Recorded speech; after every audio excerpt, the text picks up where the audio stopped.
Tomorrow night, the WNBA kicks off its 30th season with a matchup between the Connecticut Sun and the New York Liberty. The Liberty is one of only 4 original WNBA teams remaining since 1997. So what's the secret to their staying power? We went to Brooklyn to find out how the Liberty could be a model for all women's sports.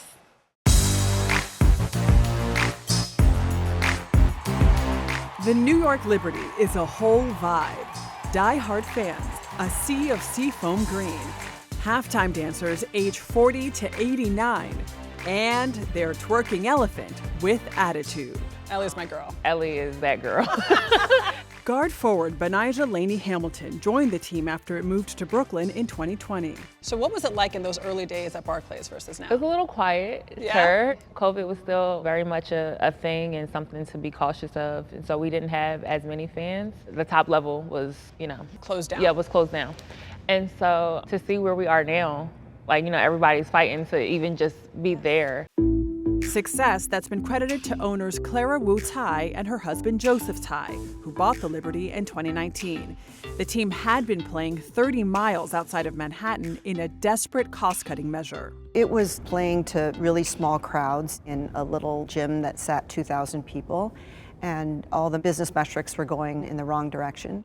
The couple put the team front and center in their Brooklyn stadium, Barclays Center, investing in state-of-the-art facilities, science-backed training, and a powerhouse roster. It paid off in 2024. 28 years in the making! When the Liberty won it all, the first New York pro basketball championship in 50 years. I remember when you were on the court after the win. Look what can happen when you have an intention and you put resources and care and attention to it. It gave me chills at the time. What was the message you were trying to deliver? I think, if there's anything that the Liberty is a case study for, if you do invest with the same level of seriousness and ambition that you do with men's teams, that you can produce a championship team and a team that puts out a product that's just as good as anything out there in professional sports. And the business world wants in. 3 new WNBA teams were added in the last year, and 3 more teams in Cleveland, Detroit, and Philadelphia are planned for the next 4 years. Despite the strides that the Liberty and the WNBA have made, there's still so many inequalities in terms of pay, in terms of viewership, sponsorships. What do you think it'll take to level the playing field? Well, I think a really great first step was this collective bargaining agreement that we just signed. The new agreement increases salary caps to $7 million per team, up from $1.5 million team-wide last year.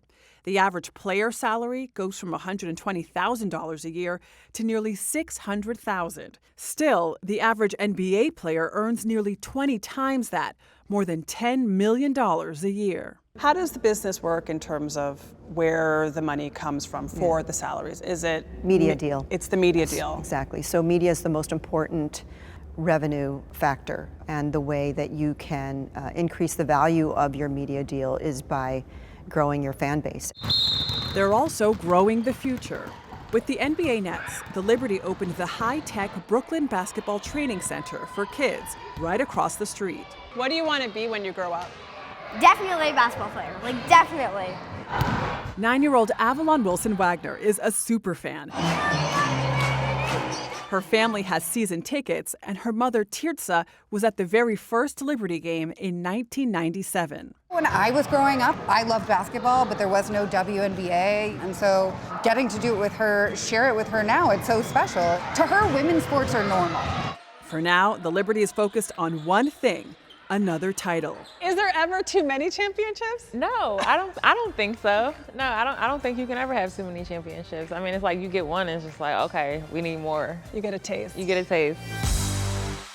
And the investment only continues. They're building an $80 million training facility in Brooklyn. We have some video of it. It is gorgeous. They're going to have private suites inside. It looks like a luxury hotel. That's awesome. In the locker rooms. Each person will have their own room. Clara is such a boss, though. What she's doing with the Liberty and the team itself. The games are electric when you go. There's something about Liberty games, right? You guys have all been. It's a party. It really is. I love going to those games. Look at that. Oh, sports are normal. Adriana, thank you very much.